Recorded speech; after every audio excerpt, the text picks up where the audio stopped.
Alright, welcome back to WMAC Now with your host Chuck Stevenson, coming at you tonight with a fight review. So we're going to UFC Fight Night, Lemos versus Andrade. We're going to the Strawweight main event. Amanda Lemos taking on Jessica Andrade. Now this was Jessica Andrade's first fight back at the Strawweight division.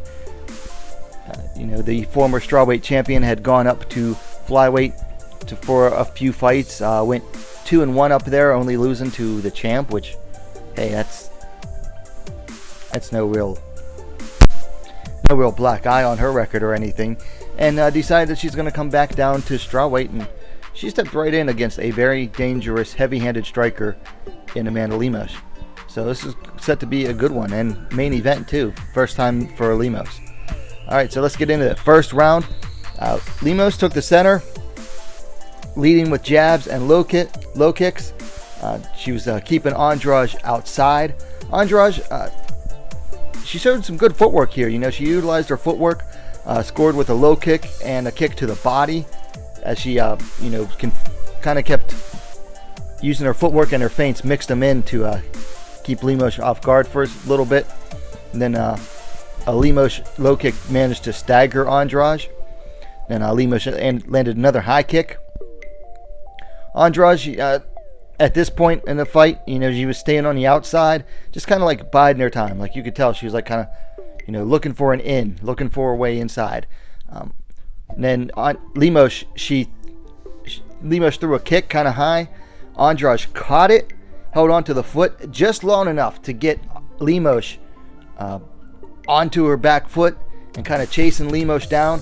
Lemos kind of started throwing some punches in defense, and Andrade managed to grab a hold of her right up against the cage, and at the same time Andrade got her head up under the left arm of Lemos, and then from that point she kind of latched on excuse me, Andrade latched on an arm triangle choke in a standing position and just worked it in, tightened it. Eventually she squeezed it so hard Lemos just had no choice to tap. Referee stopped it. Andrade let go. Lemos just kind of like dropped to the floor, still conscious, but just kind of like you could tell that it was basically Andrade holding her up at that point. So very fast fight. Your winner, Jessica Andrade, via submission due to standing arm triangle choke.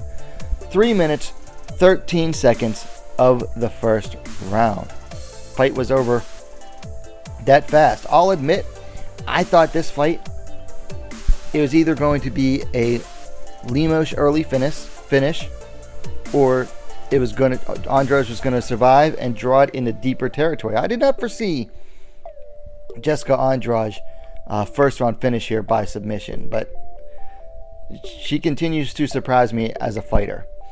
And so let's talk about this a little bit. So good point is, Jessica Andrade back at Strawweight. She says she's glad to be back at Strawweight. She says she feels like that's really her division, and I gotta be honest, it is. I mean, it was the division where she was champion, so I'm glad to see Andrade back. She makes things interesting in this division, and she's not just a big, strong, heavy-hitting bruiser anymore. She's really rounded out her skill set. She's gotten submissions. She's worked on her footwork, worked on her head movement. So she's not just, a big muscly bruiser anymore. She's a complete fighter at this point. Now let's talk about this submission. So this was the first standing arm triangle choke in UFC history. But there's a reason for that. There's a reason you've never seen the standing arm triangle in the UFC before. It's because they're relatively easy to defend. For the most part, anytime someone even tries it, the first reaction of a fighter is to take their arm and kind of like wrap it back over their opponent's head and just kind of like use it to turn into your opponent, or not even, you don't even have to get it back over your opponent's head. You take that arm, push it back against your opponent's head, and kind of like turn in and away from your opponent. I'm not the most technical advisor on this to explain it, but let's just say they're not common for a reason, because most fighters don't bother to go for them because they're usually that easy to defend. Credit to Jessica Andrade for getting it, but for Lemos, this is a real black eye on her. So it's history making. But there's a reason it's never been done before. And, I mentioned this, but Andrade's continued improvements amaze me. And at this point, it doesn't matter whether you like Jessica Andrade, don't like Jessica Andrade, her continued improvements and her continued greatness cannot be denied anymore. People just try to dismiss everything that she does. Because they say, oh, she's just an untechnical brawler. It's like, what? First off, you don't, untechnical brawlers don't get, guillotine submissions like she got against Joan Calderwood. Untechnical brawlers don't get arm triangle choke submissions. Untechnical brawlers don't know to go for the body when the body's open, like she knew against both Calvillo and Chukagian. A lot of people just are mad at Jessica Andrade still because she beat Rose Namajunas a few years back with that slam. And they've tried to deny, how good she is ever since. But at this point, her continued greatness just can't be denied anymore because she keeps getting better. I mean, I forget how many fights into her career she is now, but she keeps getting better. People got to start giving her credit. Give the credit where credit is due. So let's talk about Lemos for a second. Is Lemos a threat in the strawweight division? Well, I gotta be honest, based on not so much this fight, but her fight against Angela Hill, where she just kind of seemed to gas out and then kind of struggled and barely got by Angela Hill. I'll be honest. Is Lemos a threat? I think she is to everyone outside the top 10. Particularly that 11 to 15 spot right now in the division might be the weakest it's ever been if you look at the rankings. So she's definitely a threat outside the top 10. But I foresee her having limited success against the elite. You get into that top 10 and I just have her, I would not favor her against many of the fighters there. There's very few fighters in that top 10 I would favor her against. Maybe Mackenzie Dern, just because Mackenzie Dern's not a very good striker, but she also would have to avoid getting clinched up against Dern. But I think she could. So I think that would be like the one fighter that I would definitely, almost assuredly, pick Lemos against in the top 10 right now. So outside the top 10, she's definitely still a threat.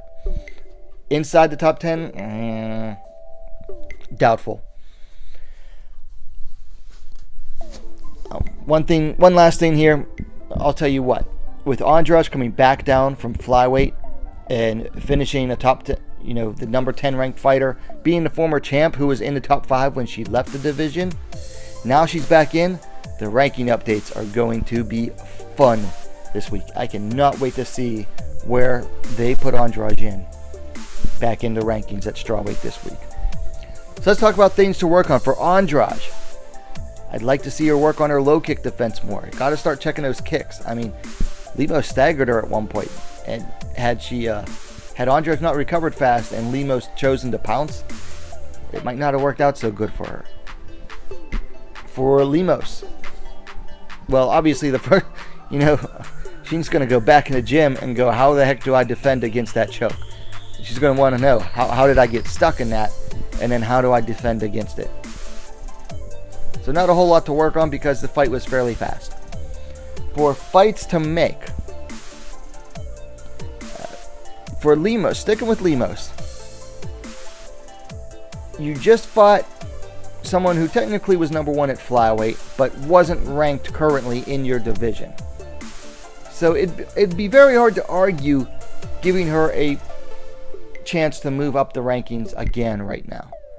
So then you look at who's below her. I'd like to see her take on number 11th ranked Virna Jandiroba.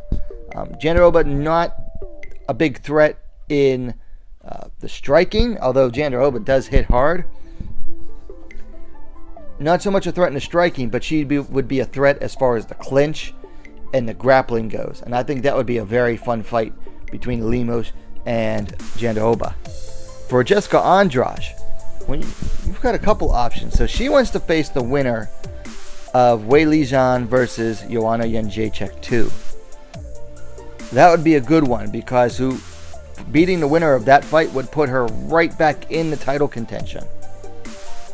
Or, because she was so highly ranked at flyweight, and because she is a former champ at strawweight, you could put her in against the loser of Rose versus Esparza, because Rose Namajunas and Carla Esparza are about to fight each other next month, just a couple weeks from now, from time of this recording, and they're going to rematch. And you could put Andrade in against the loser of that, and then if Andrade gets past that fighter, then she's automatically earned a title shot. So either of those options would be very fun. So anyway, those are my thoughts on this bout. Jessica Andrade defeated Amanda Lemos via arm triangle choke submission, 3 minutes, 13 seconds of the first round. Let me know your thoughts on the fight in the comments down below. If you liked the video, please don't forget to hit the like button. While you're at it, go ahead and subscribe to Wmma Scene Now, the best, most complete women's mixed martial arts dedicated platform on YouTube. Thanks for watching. We'll see you next time.